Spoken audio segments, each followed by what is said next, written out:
incomparable. Salvación incomparable. La palabra incomparable, ¿qué le está diciendo a ustedes? ¿Qué les dice? Que no hay nada igual a eso, ¿verdad?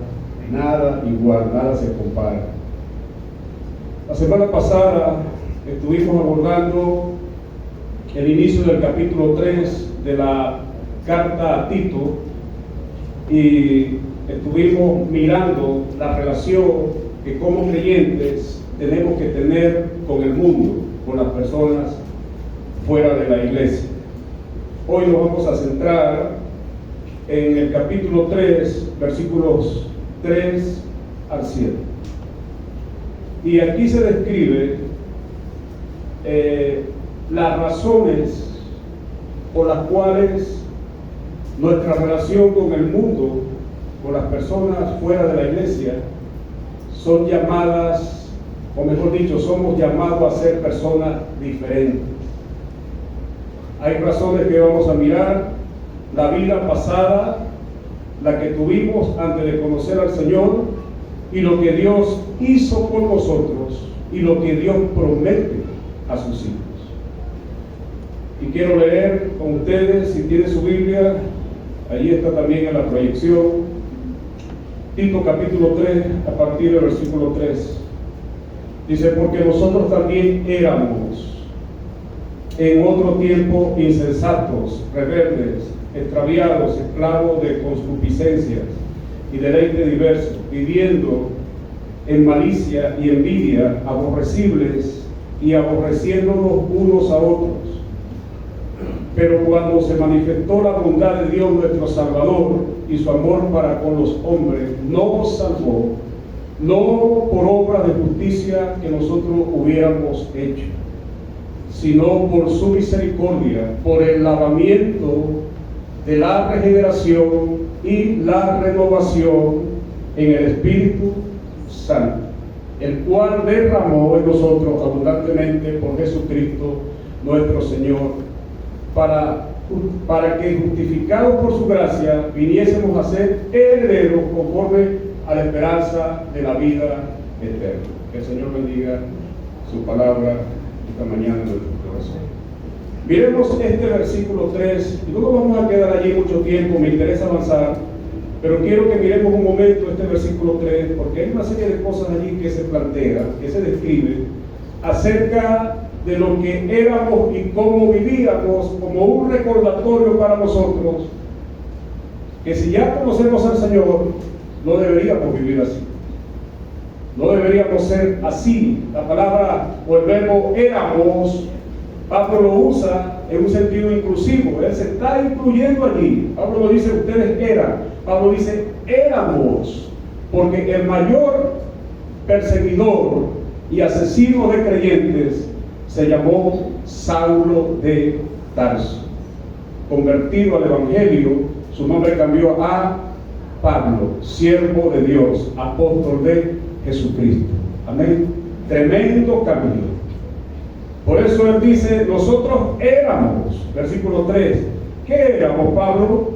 Bueno, en otro tiempo éramos insensatos, nada prudentes. Es lo que quiere decir, nada prudente. De eso hemos hablado semanas atrás, ¿verdad? Un llamado a los jóvenes, a los adultos, a ser prudentes. Pero Pablo dice aquí que en otro tiempo no éramos nada así. También dice que éramos rebeldes. Rebeldes en primer lugar a Dios. ¿Y quién era nuestro Dios cuando éramos rebeldes a Dios? Nuestro propio corazón. Seguíamos la voluntad de nuestro propio corazón. Pablo dice también extraviado, como queriendo decir, no teníamos dirección clara en la vida, hacia dónde ir, si a la izquierda, a la derecha, qué hacer. Estábamos sin dirección, sin sabiduría de Dios. Y la Biblia dice que el principio de la sabiduría, ¿cuál es? Es el temor a Dios. Por eso los creyentes son llamados a ser sabios. Amén. Dice también esclavo de concupiscencia, y esta palabra concupiscencia habla de que una persona es esclava de sus propios deseos, de sus propios deleites. Es esclavo en ese sentido. Y finalmente, Dice que vivíamos en malicia, éramos maliciosos, en envidia, aborrecibles y aborreciéndonos unos a otros. La palabra aborrecible allí tiene un sentido bastante amplio, porque cuando dice que éramos aborrecibles, que se refiere a que nos odiaban, no solamente se refiere a que la gente mala nos odiaba, la gente buena nos odiaba, pero el que más nos odiaba era Dios. ¿Sabe por qué? Porque éramos enemigos del Señor. Y dice, y aborreciéndonos unos a otros. ¿De dónde surgen los problemas, los pleitos entre las personas? De sus propias pasiones, de sus propios deseos. Por eso yo siempre digo, si una ofensa no vale la pena que usted dedique tiempo, esfuerzo a esa ofensa, ¿qué debe hacer? Pase por alto la ofensa. Los cristianos somos llamados a pasar por alto la ofensa, si podemos hacerlo, y sobre todo si somos hermanos en Cristo. Amén. Pasar por alto la ofensa, no perder el tiempo en cosas, en detalles que no valen la pena. ¿Por qué crear un problema en la iglesia? ¿Por qué crear un conflicto? Por detalles que no valen la pena. Hay iglesias que se enredan en esto, ¿sabía usted eso, no? Se hace una reunión y entonces la gente dice, bueno, vamos a pintar aquí el templo. Y entonces unos dicen, bueno, ¿de qué color lo vamos a pintar? Y se para alguien y dice, bueno, vamos a pintarlo de blanco. Otro dice, no, blanco no es bueno, se ensucia mucho, vamos a pintarlo de azul. Otro dice, no, azul es muy profundo, vamos a pintarlo de negro, vamos a pintarlo de algo claro. Y, por favor, ¿cómo podemos perder el tiempo en cosas así? Cuando lo que importa es que esté limpio y esté bien pintado. Por eso, hermano, si hay cosas que tenemos que pasar la hoja, ¿qué tiene que hacer? Pasa la hoja. Amén. Entonces dije que no íbamos a perder mucho tiempo en ese versículo 3, solamente es un recordatorio de lo que éramos y ya no debemos ser. Versículo 4 marca una diferencia. Marca la pauta de lo que Dios hizo y de lo que Él promete a nosotros. Pablo dice, porque nosotros también éramos así, versículo 3. Pero hay un giro en la escritura y ahora dice, pero cuando se manifestó, ¿qué se manifestó? La bondad y el amor de Dios. La cosa cambió para nosotros. La palabra manifestar, que se traduce allí, es darse a conocer plenamente. El amor de Dios se dio plenamente. La bondad de Dios se manifestó a nosotros plenamente. Y esto es lo que algunos llaman la filantropía de Dios. Es decir, el carácter amoroso, bondadoso, misericordioso de Dios hacia los seres humanos. ¿Y quién mueve a Dios a hacer esto? Nada. Él de su propia voluntad lo hace, y lo vamos a mirar ahorita. Porque Pablo dice que no salvó, versículo 5, no salvó, no por obras de justicia que tú y yo hubiéramos hecho. Es decir, nadie puede justificarse ante Dios por sus obras, por considerarse lo suficientemente bueno o responsable. Eso está bien, que los seres humanos, que las personas seamos responsables en nuestras funciones. Si eres padre, si eres madre, si eres trabajador, si eres miembro de la iglesia, si eres líder de un equipo, Dios te llamó a cumplir con tus funciones y tus responsabilidades. Eso no está mal, eso está muy bien, eso es aplaudible. Pero nada de eso, dice Pablo, versículo 5, puede salvarnos a nosotros.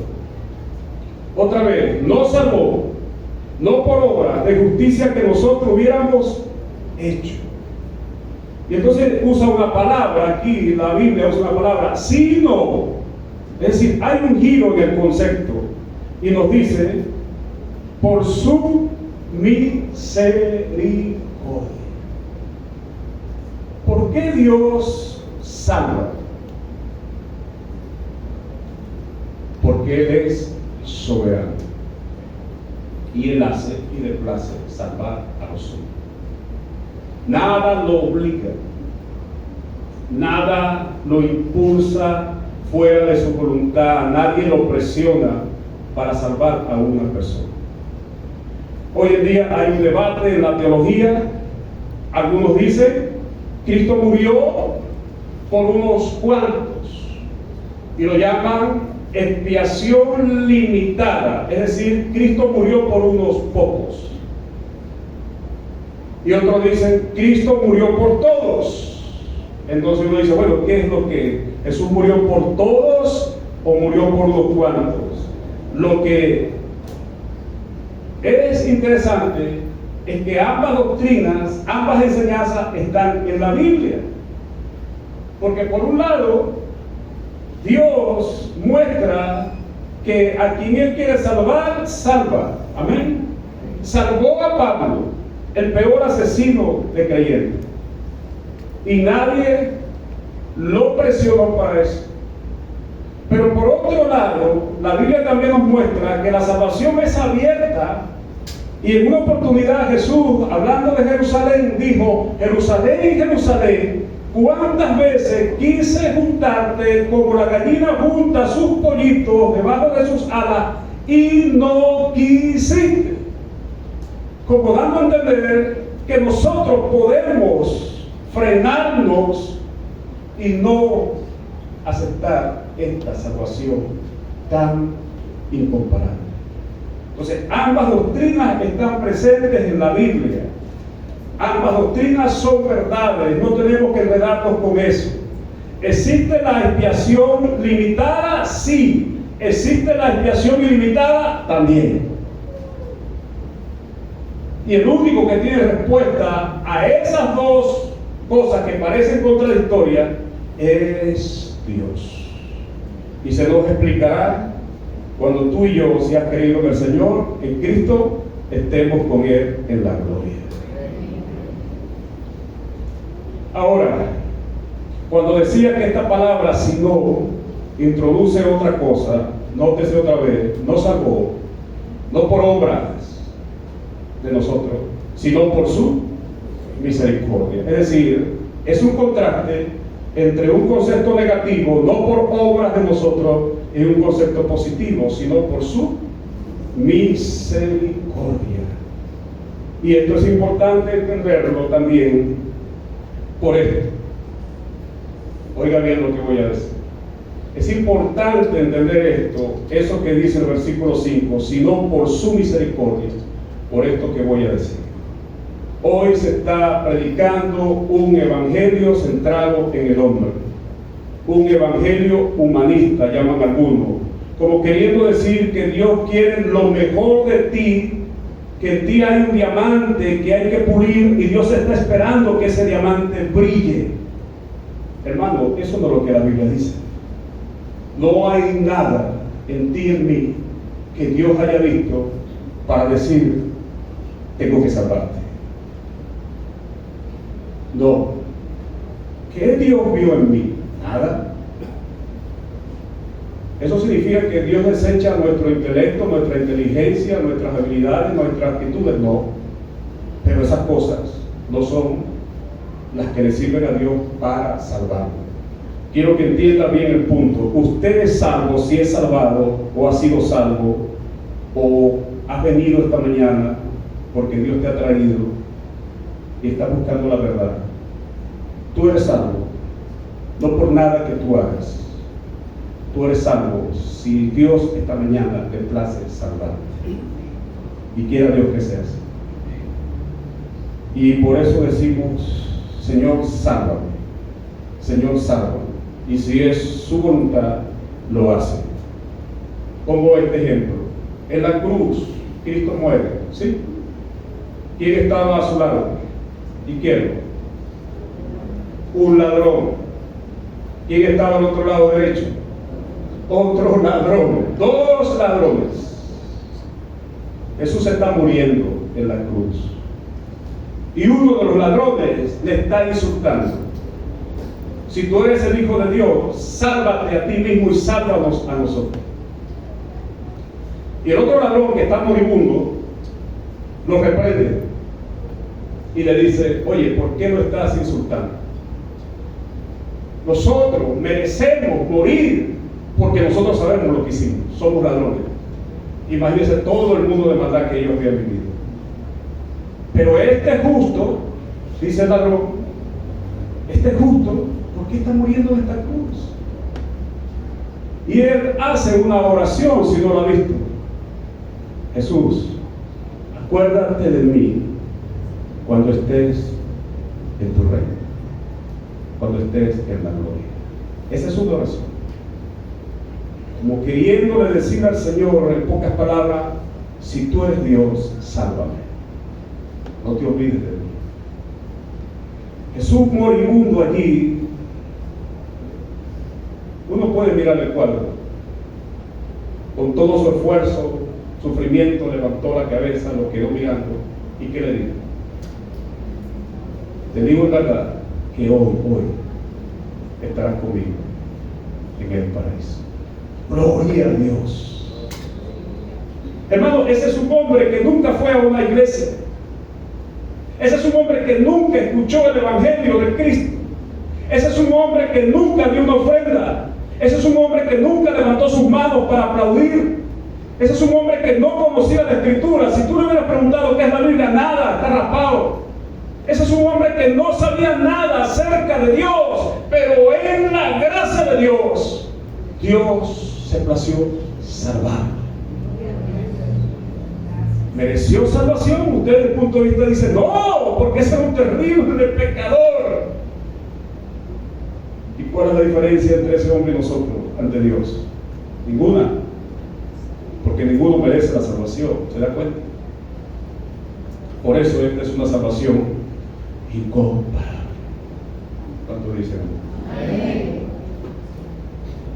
Así que es muy claro el texto cuando dice que no por obra de algún hombre, de alguien, tú puedes obtener la salvación, sino por la pura gracia de Dios, su misericordia, porque Él es soberano. Porque Él es soberano, punto.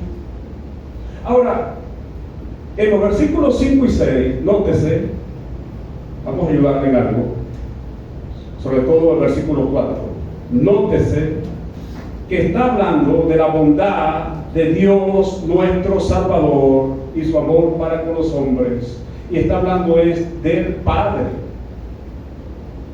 Del Padre. En el versículo 5 está hablando del Espíritu Santo. Anteriormente, la semana pasada, nos dimos cuenta que en los versículos del capítulo 2:14 hablaba de la obra del Hijo. Lo que Jesús hizo 3 cosas, según los 14 de Tito, ¿verdad? Se dio por nosotros, ¿para qué? Para redimirnos, que significa rescatarnos. Se dio por nosotros para tener un pueblo propio para sí mismo, y se dio por nosotros para que ese pueblo, la iglesia, caminara en las obras de Dios. Pero ahora está hablando de la obra del Padre y de la obra del Espíritu Santo, de lo que es la salvación. Ese es el punto que estamos tratando. Y al final del versículo 5 dice el escritor cómo fue que Dios salva. ¿Cómo es esto que llamamos salvación? ¿Cómo se da? Quiero que le preste atención a esto que va a seguir, porque le va a ayudar mucho. Dice al final del verso 5: por el lavamiento de la regeneración y la renovación del Espíritu Santo. Es decir, cuando Dios salva a una persona, interviene el Espíritu Santo. Y aquí hay que responder a 3 preguntas en cuanto a la salvación: ¿quién, cómo y cuándo? ¿Quién llama a la salvación? El Padre. ¿Cómo es que se nos ha dado esta salvación? Por la obra de la cruz. Cristo murió por los pecadores, ¿sí o no? ¿Y cuándo se efectúa esta salvación? Cuando nosotros nos arrepentimos, clamamos a Dios en fe, y el Espíritu Santo hace su obra y nos transforma. Allí en ese momento se consuma la salvación. Los teólogos han llamado a esto el orden de la salvación, que hay varios elementos que se dan al mismo tiempo para que Dios nos salve. Ahora fíjese, tenemos que entender qué significa esta expresión al final del verso 5, cómo es que se da, se produce esta salvación. Dice otra vez, por el lavamiento de la regeneración, ayúdenme, ¿y qué otra cosa? Y la renovación del Espíritu Santo. Esta palabra, regeneración, lo que significa es nuevo nacimiento. Es decir, es un nacimiento espiritual. Para ayudarle, usted recuerda la conversación que el Señor Jesús tuvo con Nicodemo, uno de los maestros de la ley, fariseo. Una noche se acerca al Señor y le dice: Señor, nosotros sabemos que tú vienes de Dios, porque nadie puede hacer las cosas que tú haces a menos que esté Dios con él. Y él esperaba que el Señor dijera: te aplaudo, felicitaciones. Jesús le dice: de cierto te digo, que si no nacieres de nuevo, no puedes ver el reino de Dios. Y Nicodemo entra en shock en su teología y dice: ¿cómo puede un hombre viejo otra vez nacer de nuevo? ¿Será que tiene que meterse otra vez en el vientre de su madre para nacer de nuevo? Y Jesús le ilustra algo que lo pone más todavía a pensar. Te digo, usó la ilustración del viento.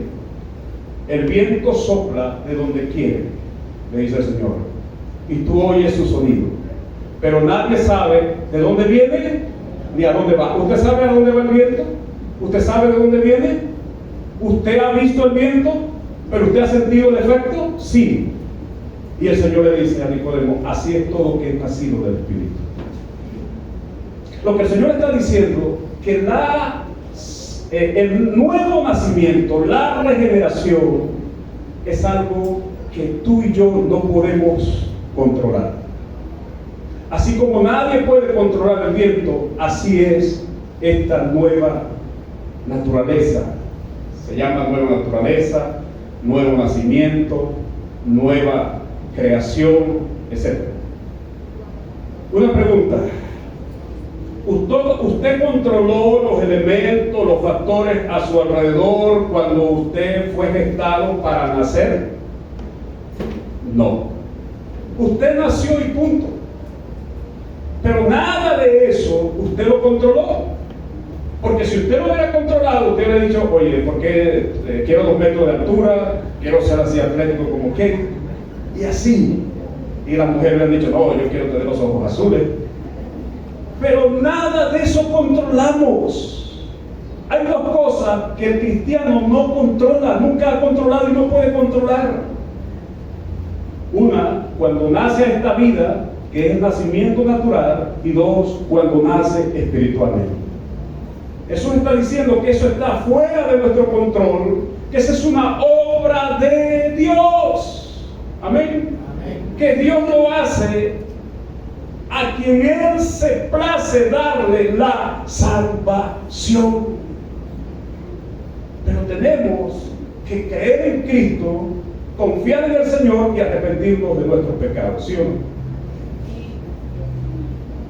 Entonces, la regeneración es una nueva creación, es una nueva vida, es realmente ser restaurado de la vida, de la muerte espiritual a la vida espiritual.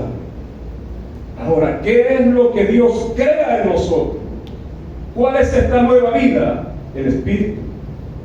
Es un nacimiento espiritual. El cuerpo sigue igual. Usted sigue envejeciendo, yo también.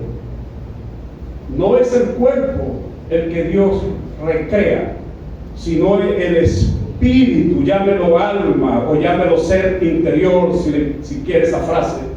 Es el ser interior lo que Dios recrea, lo que Dios vuelve a la vida, lo que Dios le da, esa nueva creación, esa nueva vida en Cristo. Pero no solamente te habla de esa obra que hace el Espíritu Santo, porque no son dos etapas, es importante entender eso. No está hablando que la regeneración es una etapa y la renovación no, son dos elementos del mismo hecho, del mismo acto. No solamente nos produce un nuevo nacimiento por la obra del Espíritu Santo, sino que el Espíritu Santo dice nos renueva. Renovar, y es la anakainosis en el griego. La anakainosis, que significa que es nuevo otra vez. Y esta palabra que aparece aquí al final del verso 5, renovación, es la misma palabra que usa Pablo en Romanos 12 cuando dice renovaos o renuévense en vuestra mente. Es decir, hacer de nuevo. Hay una diferencia, y es importante notar eso, entre renovar y rehabilitar. Alguien puede rehabilitarse de las drogas, de un vicio, sin que sea sano por Dios. Se va a un centro de ayuda, allí es desintoxicado, vuelve otra vez a hacer su vida, y ¿qué dice la persona? Yo me rehabilité. Y los que lo ven dicen, oye, se rehabilitó. Y algunas veces se usa esta expresión, se regeneró, pero oye, no en el sentido bíblico. No en el sentido bíblico. Porque en el sentido bíblico, regenerar es lo que expliqué. Dios da una nueva vida y eso no proviene de nosotros, lo hace el Espíritu Santo. Pero entendemos lo que la persona quiere decir cuando usa la palabra fulano se regeneró, para decir que se rehabilitó moralmente. Y alguien puede, en verdad, con esfuerzo humano hacerlo. Yo dejé el vicio, yo dejé la droga, yo dejé esto, yo dejé aquello. Pero no necesariamente es porque Dios lo ha salvado. Tenía una conversación con un hermano y él me decía lo siguiente: oye, hay un muchacho que se entregó al Señor y él está luchando con la droga y ahora volvió otra vez a la droga. ¿Qué pasó allí? Porque la pregunta es, si Dios lo salvó, ¿por qué volvió a la droga? Hermano, algunas veces no es que hay salvación, es que hay un deseo de la persona, en verdad, hay un deseo honesto. Yo quiero cambiar. Eso es aplaudir. Yo quiero dejar esta vida. ¿Cómo hago? Eso es aplaudir. Pero ¿sabe lo que pasa? Que la culpa ni siquiera a veces se la atribuimos a las personas, que ellos tienen su responsabilidad, no estoy diciendo eso, sino que nosotros no presentamos bien el mensaje del Evangelio. Y el mensaje del Evangelio es este: Cristo murió por tus pecados. Tú tienes que arrepentirte de tus pecados, venir a Cristo, clamar en fe, y Dios te puede salvar. Pero a veces no presentamos el Evangelio seriamente, sino que decimos, si esta noche tú quieres cambiar, Dios te puede cambiar. Y todos queremos cambiar, ¿sí? Y si esa persona que está en el mundo de la droga dice, escucha eso, el predicador no predica los elementos del Evangelio bien, él quiere cambiar. tiene ese deseo honesto. ¿Y qué hace? Él pasa al frente, por supuesto. ¿Y qué hace el predicador? Lo santifica. Le dice: si tú dices esta oración conmigo, Dios te va a salvar. ¿Y cuál es la oración? Señor, inscribe mi nombre en el libro de la vida. Y la persona repite eso: Señor, inscribe mi nombre en el libro de la vida. Y ahora, a partir de hoy, ayúdame a caminar contigo, etcétera, etcétera. Amén. El que escucha eso, o los que están escuchando eso, dice: oye, pero esa persona, yo lo vi que pasó, yo escuché cuando dijo: Señor, inscribe mi nombre en el libro de la vida, y ahora veo que no está caminando con Dios. Pero es que Dios lo inscribió en el libro de la vida, ¿sí? ¿Cómo sabes tú eso? ¿Hay algo en la Biblia que te asegura a ti? Pregunto. ¿Hay algo en la Biblia que te asegura a ti que si tú haces esa oración, Señor, inscribe mi nombre en el libro de la vida, eso te salva? ¿De dónde aprendimos eso?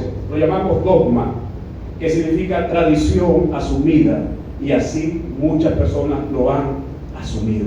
Pensamos que si hacemos una oración a alguien diciendo esas palabras, inscribe mi nombre, ya lo blindé, ya eres salvo, ya lo aseguré. ¿Sí? Solo Dios salva. No hay oración que salve. Quiero que entienda el punto.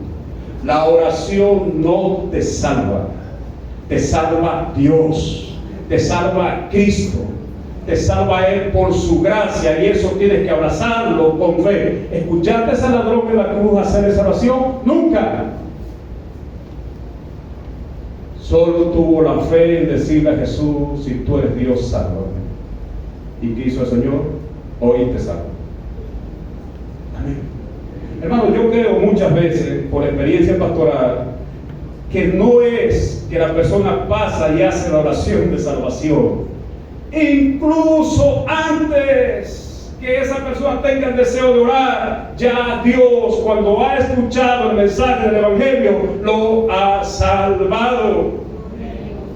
Nosotros oramos sencillamente como un acto de fe y de confirmación. Es la diferencia. Pero la oración no es que te salva, ¿entiende el punto? Te salva Cristo, te salva Dios.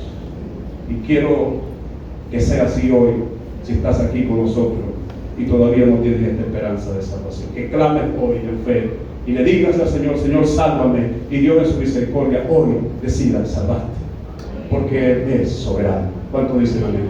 Amén. Es importante. Rehabilitado no significa ni regenerado ni renovado en el Espíritu. Estas son cosas que solamente Dios hace.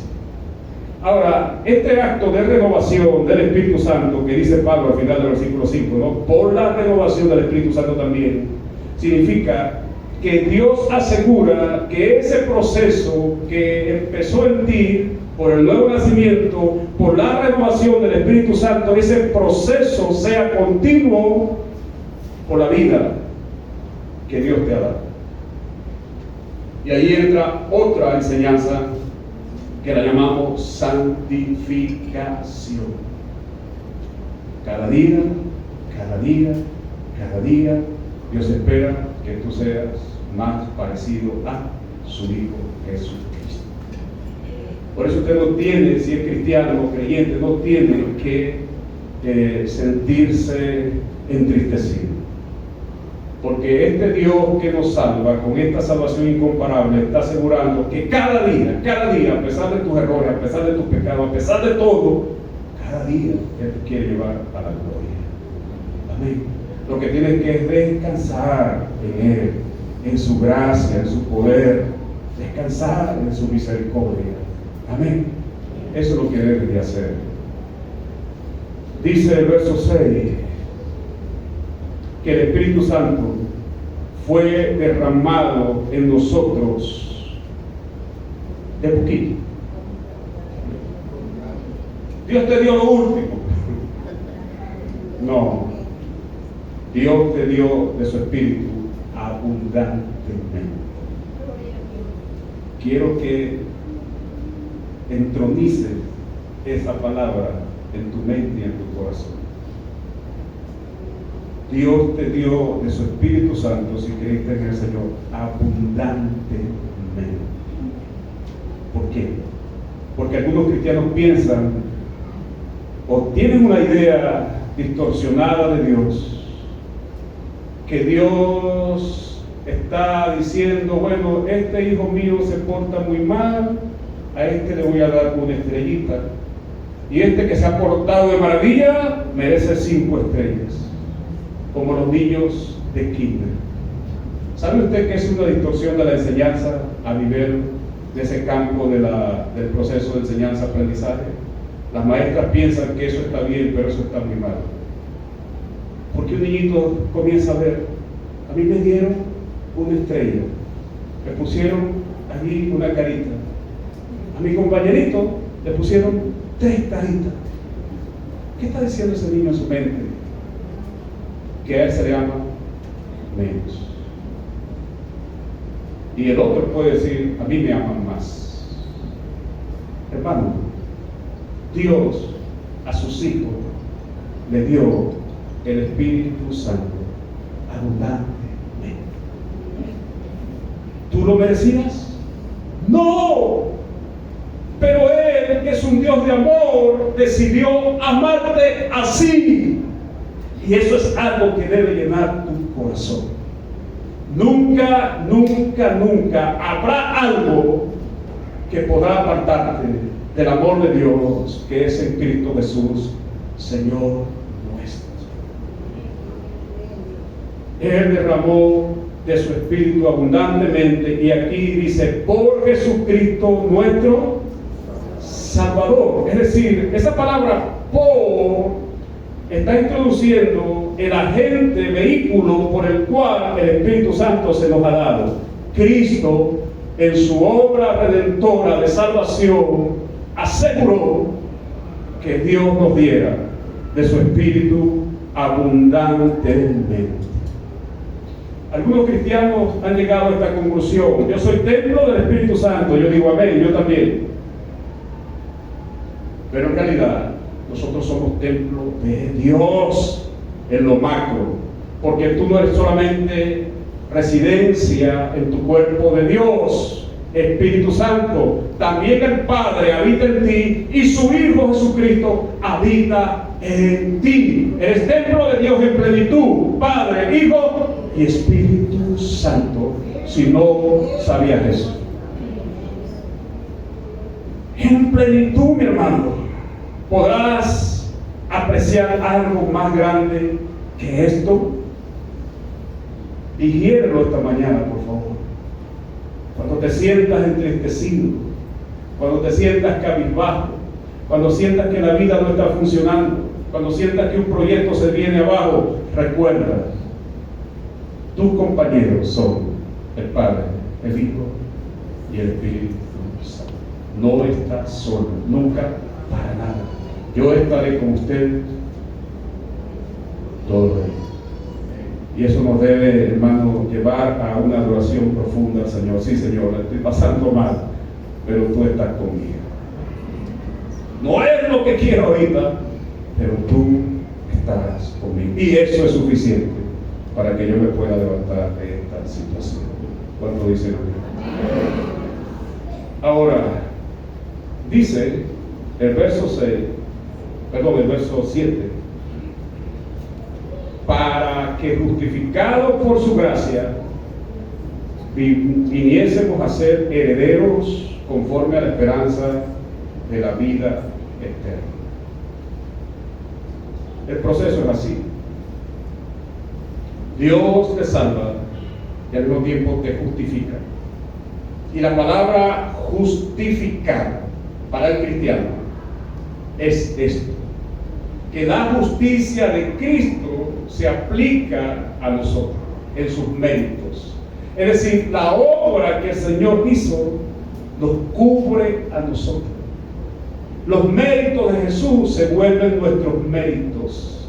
Y ahora Dios, cuando nos ve a nosotros, sus hijos, nos ve a través de Cristo. Eso es tremendo. Ya Dios no solamente me ve a mí, sino ve lo que Cristo hizo por mí. Por eso Cristo, en relación con el Padre, es único, justo en esa dimensión, porque fue el quien hizo la obra de salvación. Otra vez, Cristo es justo, único, justo en esa dimensión. Aquí la Biblia dice, ¿para qué? Justificado. Cristo es justo, nosotros somos justificados.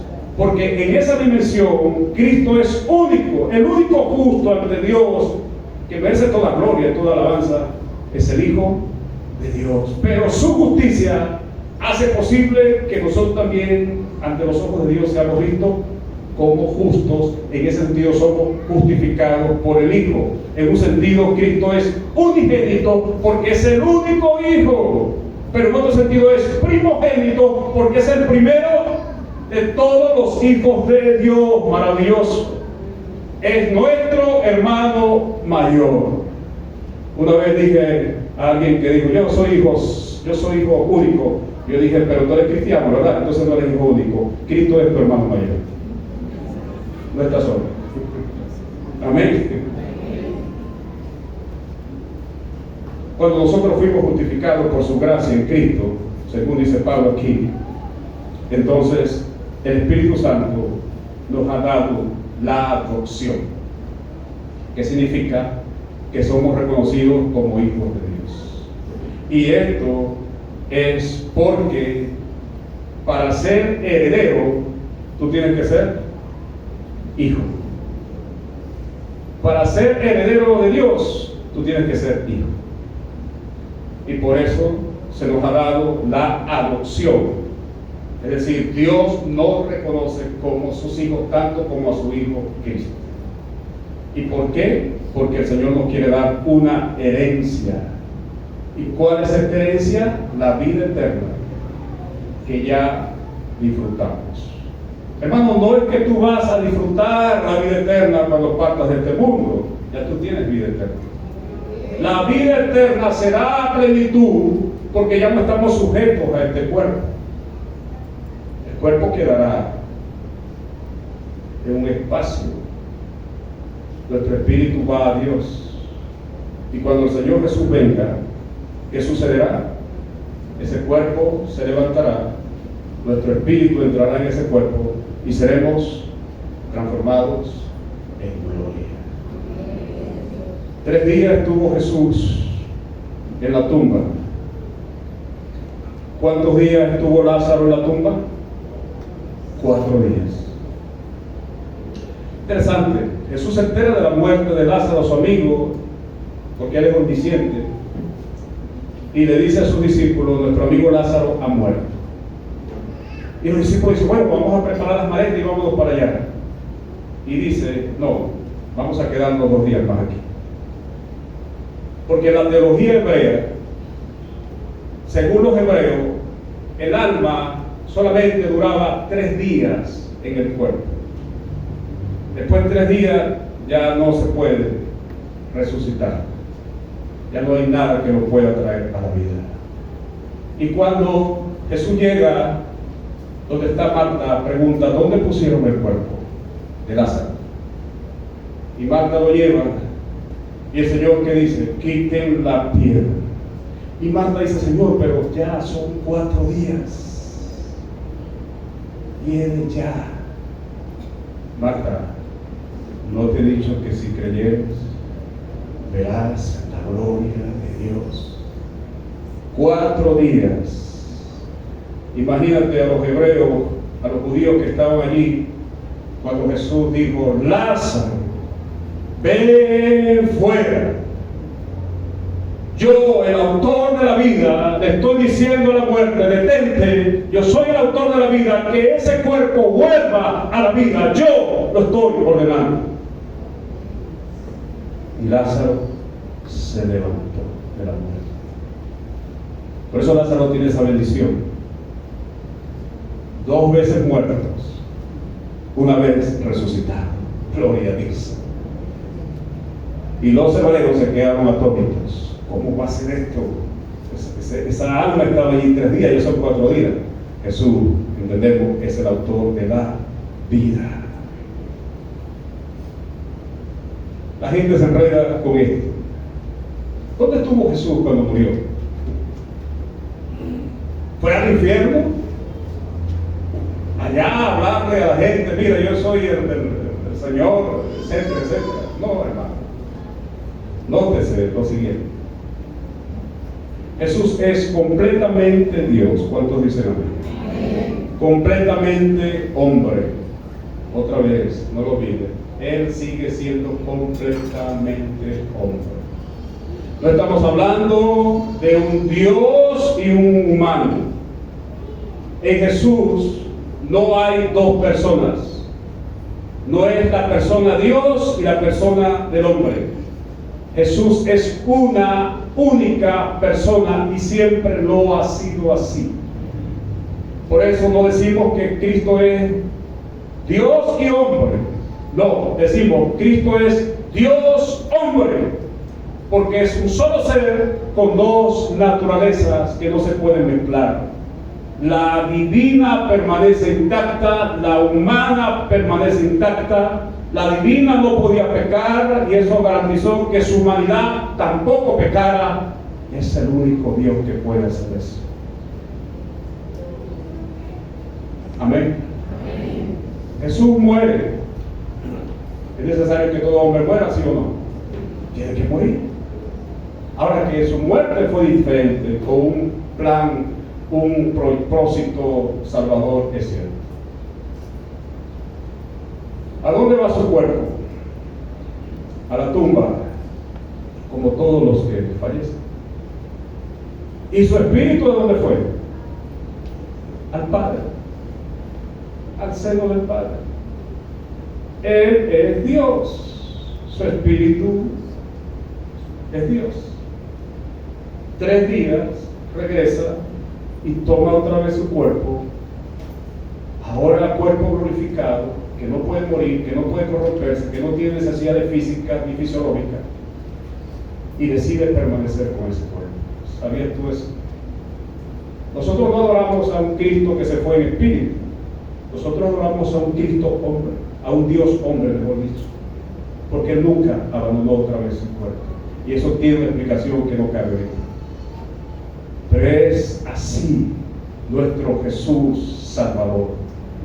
Y por su gracia, justificado, nosotros llegamos a ser herederos. El Espíritu Santo nos adoptó en Cristo y somos hijos de Dios. Y Pablo dice, para que viniésemos a ser herederos. Pero también Pablo en otra parte dice coherederos. Entonces, ¿qué somos? ¿Herederos o coherederos? Las dos cosas. Porque somos tan herederos como Cristo. Y somos coherederos porque compartimos herencia con nuestro hermano mayor. Gloria a su nombre. Y con esto quiero terminar ya, porque te va a ayudar. Algunos dicen, wow, cuando yo me muera, yo no creo que haya sido un buen cristiano aquí. Quizás el Señor a mí me va a dar un meteorito y quizás el pastor Renzo le va a dar 3 galaxias, pero a mí yo me conformo con un meteorito. Hermano, ¿de dónde sacaste tú esa idea? La Biblia dice, Pablo dice a los Corintios, todo es de ustedes.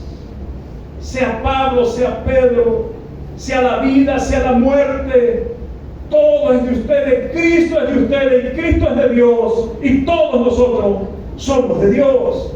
Así que cuando usted resucite en gloria, usted será heredero a plenitud de la gracia de Dios.